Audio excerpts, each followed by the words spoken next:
환자를 낫게 하고 또 죽은 나사로라는 그 청년을 죽은 나흘 만에 살려버렸어요. 그게 소문이 나가지고 많은 이스라엘 백성들이 예수님을 말씀을 들어서 모이고 예수님을 따라다녔어요. 군중을 몰고 다녔죠.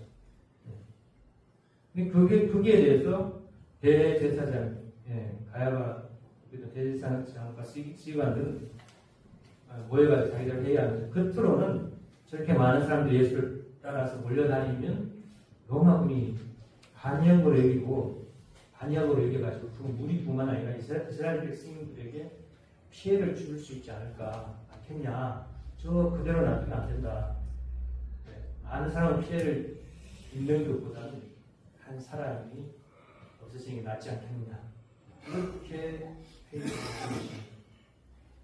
하지만 겉으로는 그렇게 해서 속으로는 또 어떤 자기들의 생각이 있었냐면요.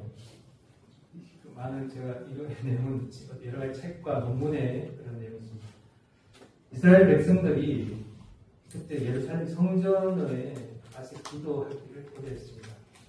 정말 몸을 깨끗이 하고 정성을 들여가지고 예물을 준비해가지고 예루살렘 성전에서 기도하기를 손꼽아 기다리는 예루살렘 성전에서 정말 예물을 드리고 기도하면 그 예물들을 가지고 대제사장과 기도하는 사람들이 이제 소위모식 할 수 있었는데 사람들이 예루살렘 성전에 몰려오지 않고 모든 사람들이 예수님을 따라다니기 시작합니다. 많은 사람들이 성전에 안 오고 예수님을 따라다니고 거기서 같이 나누고 즐기고 예수님의 그 기적 중에 이런 기적이 있죠. 오병이어의 기적이 있죠. 오병이어의 기적에 예수님이 5병이의 떡과 2마리의 생선으로 5,000명을 먹이고도 남았다 하는 게 오병이어의 기적인데 예수님께서 마술사처럼 이렇게 짠 하면 이게 늘어나게 있으면 그게 아니고 사실은 그게 5,000명의 참석했던 사람들이 다 자기가 뭘 준비해 있는 것을 서로 내놓으니까 서로 갈라놓고 다 내놓으니까 그러니까 많은 사람이 그 많은 5,000명이 다 자기 걸 내고 갈라놓으니까 5,000명이 먹고 남았다는 것이죠. 근데 반대로 그 많은 사람들이 이렇게 서로 내놓는 것을 모이지 않았다면 예루살렘 성전에 갇힐 수도 있는 것을 그게 성전에 안 가고 그렇게 예수님 따라다니니까 그것을 대제사장들과 서기관들이 시기 질투를 하게 됐죠. 결국은 예수님을 십자가의 죽음으로 몰고 갔던 그 장로님들이 대제사장과 서기관들 사람들이었습니다.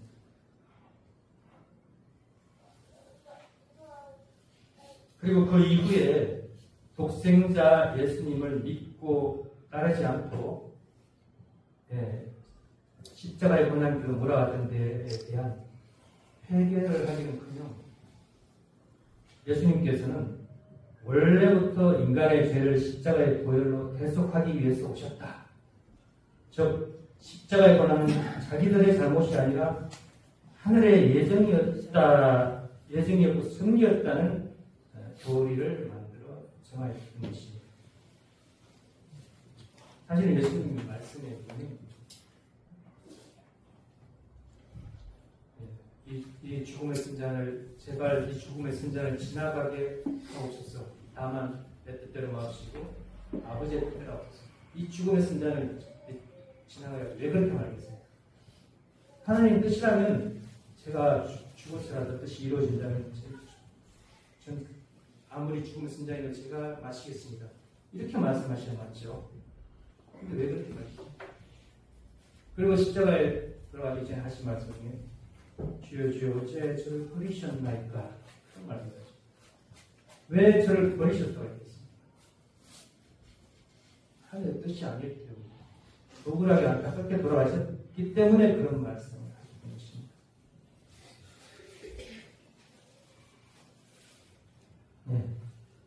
그리고 또 예수님의 그 예정에 보면 이사야서에 보면요, 이사야서에 보면 예수님께서 고난을 당하는 그런 예정도 있지만 반대로 만왕의 왕이 되어서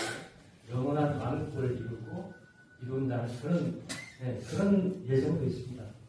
근데 예수님께서 십자가에 고난당하니까 그 예정대로 됐다, 예정이 맞다, 예수님께 돌아가시기 위해서 오셨다라고 하지만 실제로는 반대로 이스라엘 백성이 믿고 따랐다면 이스라엘 백성 주심하고 예수님이 왕이 돼가지고 결국 로마의 왕이 될 수도 있었죠. 로마의 왕이 된다면 일시 하늘의 뜻이 말씀이 세계로 전파될 수 있었던 그런 환경에 하나님께서 예수님을 보내셨던 거죠.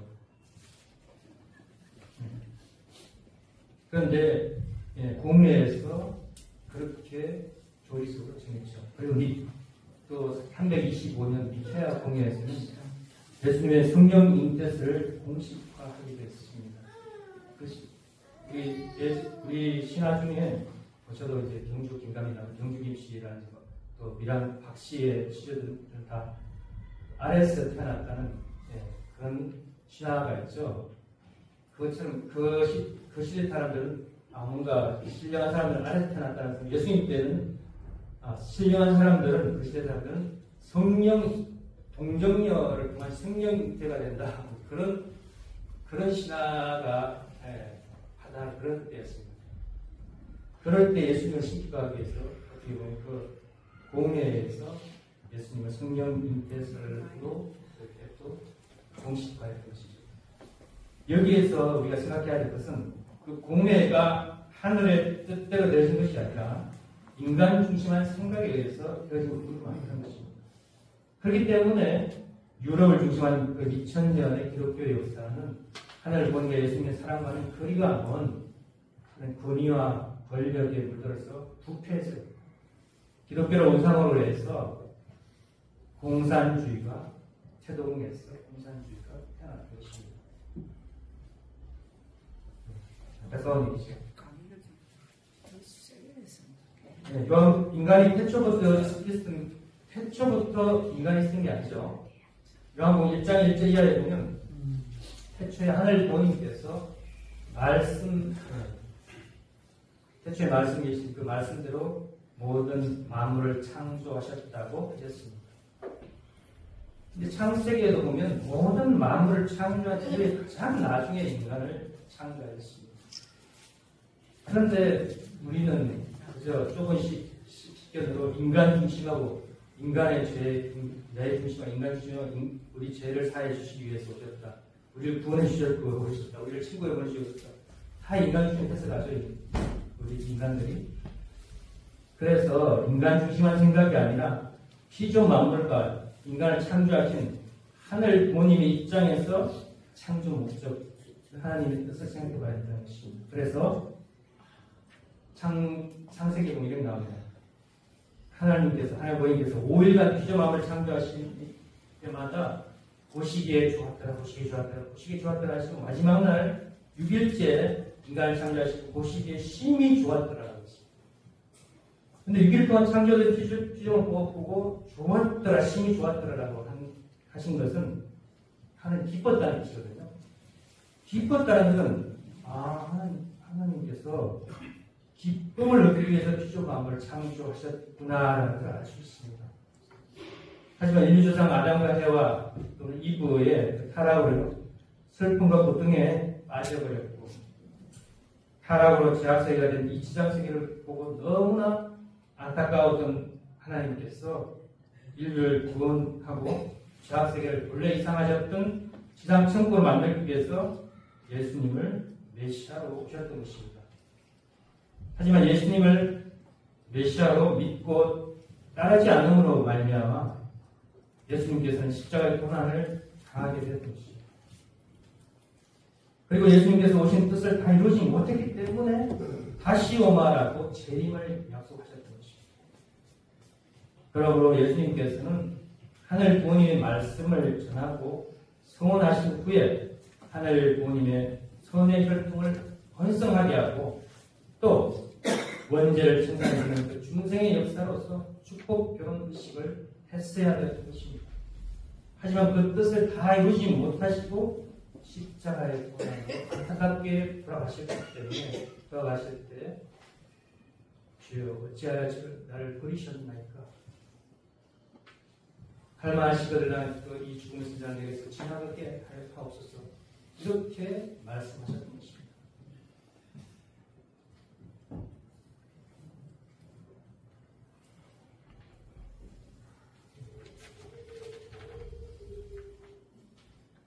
그리고 다시오 말하고 했던 재림주의 사명을 승계받아서 남북통일과 세계통화를 위해서 한평생을 바쳐 오신 분이 바로 문수명 총재님이십니다.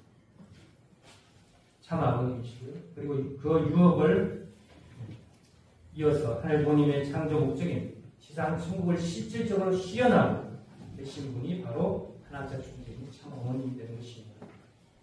이러한 하늘의 섭리에 의해서 먼저 천원단지를 지상천국의 모델로 만들고 나아가 가평군으로 확장시키고 또 경기도, 대한민국, 세계로 확대해 나갈 것입니다. 그로 말미암아 자녀로 창조하신 인간을 통해서 기쁨을 누리시려고 하셨던 하늘 부모님의 꿈과 뜻이 지상에서 실현되어진 것입니다. 그러한 창조 이상이 실현된 것이 신통일한국과 신통일세계, 즉 지상 천국이니 우리가 살고 있는 이 마산 땅, 이 지역도 하늘 부모님의 뜻에 합당한 지상 천국이 되어질 수 있도록 모두가 한마음 한뜻으로 나아가야 될 것입니다. 그렇다고 우리가 지상에서 영원히 산다는 것은 아닙니다. 우리가 지상에 사는 동안 천국인이 되어서 참사랑 중정 살다가 그런 사람들이 천상에 가서 죽어서 천상에 가서 저세상에 가서 살게 되면 저세상에서 자연스럽게 천상 천국이 되겠죠. 그게 하늘의 창조 원리입니다. 하나님의 창조 원리입니다. 그리고 다시 말씀드리지만 예수님께서 나를 구원해 주시기 위해서 나를 대신해서 십자가 될 수 있게 고난 길을 가셨다고 하는 어떻게 보면 그런 말도 맞지만 그런 나 중심적인 인간 중심적인 생각보다는 하늘 부모님의 입장에서 하나님의 입장에서 하늘 부모님의 창조 목적과 꿈인 지상 천국을 이루기 위해서 모든 역사와 승리가 진행되어져 왔다는 관점으로 우리의 생각을 나 중심에서 하나님 중심으로 바꿔야 할 것입니다. 그리고 우리 천은궁은 그런 의미에서 천국은 재림주 참 부모님을 중심으로 이루어질 지상 천국의 중앙층이 될 것입니다. 그리고 하늘 부모님께서 참 어머님의 채를 쓰시고 지상에서 직접 치리하시는 그런 인류 역사상 최초로 지상에 건설된 하늘 부모님의 집이 되는 것입니다. 하늘 부모님께서 자유롭게 지상에 임재하시면서 치리하시는 가운데 우리들의 집에도 찾아오고 싶으실 것입니다. 우리 식구인들의 가정에도 하늘 부모님 모신 가운데 천운이 함께하는 가정이 다 될 수 있다면 얼마나 좋을까요? 오늘 이 자리에 계신 모든 분들의 가정에도 정말 하늘 부모님께서 직접 인지하셔 하늘 부모님의 사랑과 은혜가 넘치는 충만한 가정들이 되어지기를 축원드리면서 오늘 말씀을 마치겠습니다. 감사합니다.